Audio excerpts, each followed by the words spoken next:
How's it going, everyone? The PlayStation Store is running its summer sale part 2, and a ton of new deals have rotated in, so we'll go over a lot of those. A lot of good stuff, so let's just get right into it, and let's start things off with .hackgu Last Recode, which is 90% off for $4.99.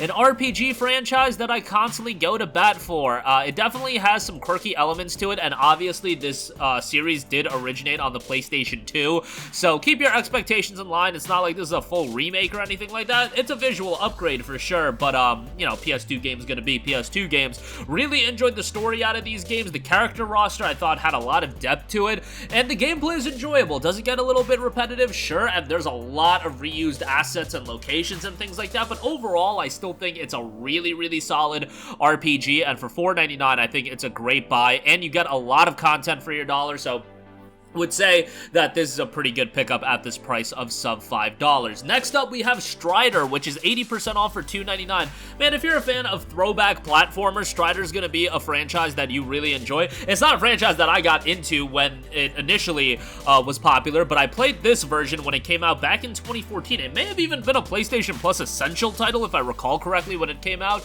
but it's a fun and challenging action platformer, and if you're a fan of games like that, while being a throwback, it also modernized it to an extent, and bear in mind at this point it's almost a decade old, but nevertheless, had a good time with Strider, and I think for $2.99 it's a great price for a really solid action platformer. Next up, we have Doom 2016, which is 75% off for $4.99. Awesome, visceral, fast-paced first-person shooter. Cannot say enough good things about Doom 2016, available through Plus Extra, but always a very fun time Doom is. Now, you don't have to, you know, think too deeply about being a fan of the franchise or anything like that. If you want an over-the-top first-person shooter, Doom is going to give you exactly that. The multiplayer is kind of a throwaway at this point. You're getting into it for the single-player campaign, but that single-player campaign is quite good, and I would say from that standpoint, well worth a pickup. Obviously, buy this. Doom Eternal is great as well, and I would recommend that. They do also have the Doom Slayers collection, which includes Doom, Doom 2, Doom 3, and Doom 2016. If you do want to check that out, that's $12, but I think Doom 2016 is a perfectly fine pickup at the price of $4.99. Next up, we have Brothers: A Tale of Two Sons, a game that is really short, which is, you know, an element that can push some people away. However, if you want an emotional, narrative-driven game, Brothers: A Tale of Two Sons will give you exactly that. It's more of an exploration, atmospheric game, and it works out really well. And again, if you do want a game that's a little bit shorter in length, we get a ton of games these days that are, you know, 30, 40, 50 plus hours long. Sometimes a game straight to the point that tells you a quality story is something that the doctor ordered, so to speak, and I think Brothers: A Tale of Two Sons can be a nice change of experience for a lot of you guys. For $4.99, I think this is a great pickup and definitely would give it a shout.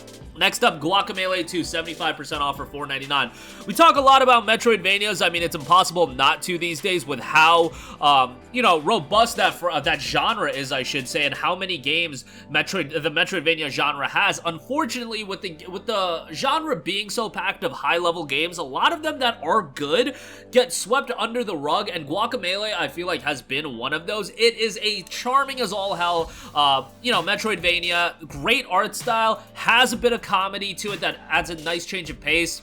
And I think overall, the game has so much life and vibrance to it that if you want a feel-good game, I feel like Guacamelee is going to give you exactly that. And for $4.99, can't go wrong with this one. Definitely worth a pickup. Next up, we have Hotline Miami, the collection. Now, Hotline Miami is a classic. I think everybody should at least give Hotline Miami a chance.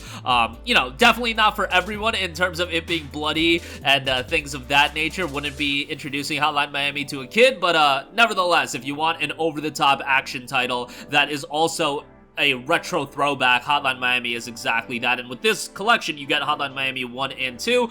Great deal for $4.99, definitely well worth a pickup. Next up, Sleeping Dogs Definitive Edition, $4.49. I mean, do I need to say anything more about Sleeping Dogs? How many times have I recommended this game to you? And if you have yet to pick it up, I would strongly recommend it. Unfortunately, I don't think we're ever going to get a sequel to this game, which is so sad. I mean, I don't know who has the rights to Sleeping Dogs. I don't know if this is one of the IPs that Square Enix sold away, because this game was published by Square Enix, but I don't know at this point if this was one of the IPs that they sold when they did all those transactions. Nevertheless, Sleeping Dogs is a great game, great open world title. Not as big of an open world that you'll see in games these days, but still one that offers a lot of content, a lot of optional content, and Soundtrack is great, visuals are great, great main character, just a lot of great things about Sleeping Dogs. The single-player campaign, like, if you just rush through it, it's not super lengthy, but again, a lot of optional content extending the length. Next up, we have Prototype, 85% off for $4.49.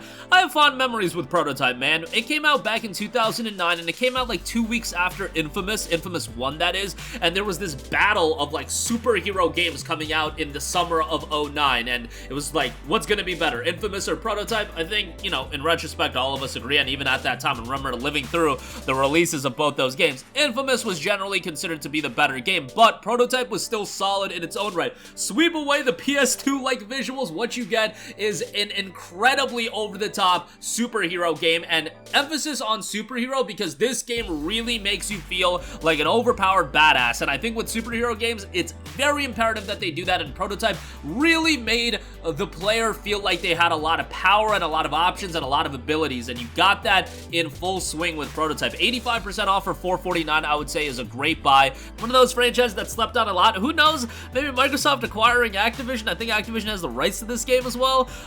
Maybe they'll do another Prototype at some point. A Prototype 3, I think, was something that would definitely give, I don't know, like the Xbox, a franchise that they can lean on a little bit. That's definitely something I would think of if I was in Microsoft's shoes right now. But who knows? Microsoft is a billion-dollar corporation, and they have a lot more insight into what the consumers want than me. But I am here to tell you, Prototype's a solid game, and I would say for this price, it's well worth it. Next up, Scott Pilgrim vs. the World, the Game Complete Edition. 67% off for $4.94. Great beat-em up here. Great art style. I'm not a big Scott Pilgrim guy, but I still enjoyed this game as a beat-em up, and I would say, you know, for this price point, it's well worth a pickup if you do like your action brawlers. Next up, Metro Last Light Redux, 80% off for $3.99. I mean, I'm a homer for Metro. I always talk these games up because they're really good. If you're a fan of single-player, atmospheric, absorbing, and engrossing games, Metro is going to give you that and then some. The game's visuals are good, the presentation's great, the storytelling is really solid, and for $3.99, I think Metro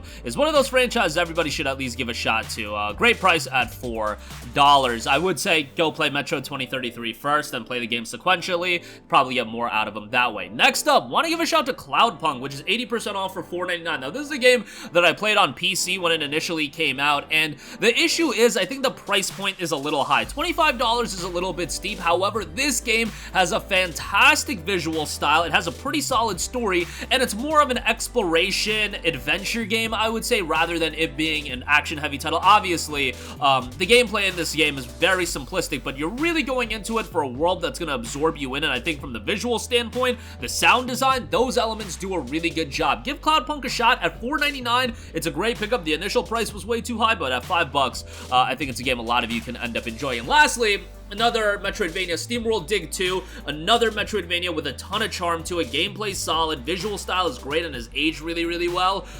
Yeah, for $4.99 if you're a Plus subscriber, great price on SteamWorld Dig 2, and if you're a fan of Metroidvanias, you'll enjoy this as well. But that is going to do it for me. Again, a batch of great deals under $5 we went over in this video, but that'll do it for me. Sound off with all of your thoughts in the comments section down below. Thank you for watching, and goodbye. Hey guys, we hope you enjoyed the video, and if you did, make sure to hit the subscribe button, and if you're already subscribed, do us a favor and hit the bell icon. This way you'll be notified whenever we post a new video. That's the best way to keep up with all of our uploads, and we usually try to upload 2 videos a day. And with the bell icon hit, you'll be notified whenever we do upload a video. As always, thanks for watching.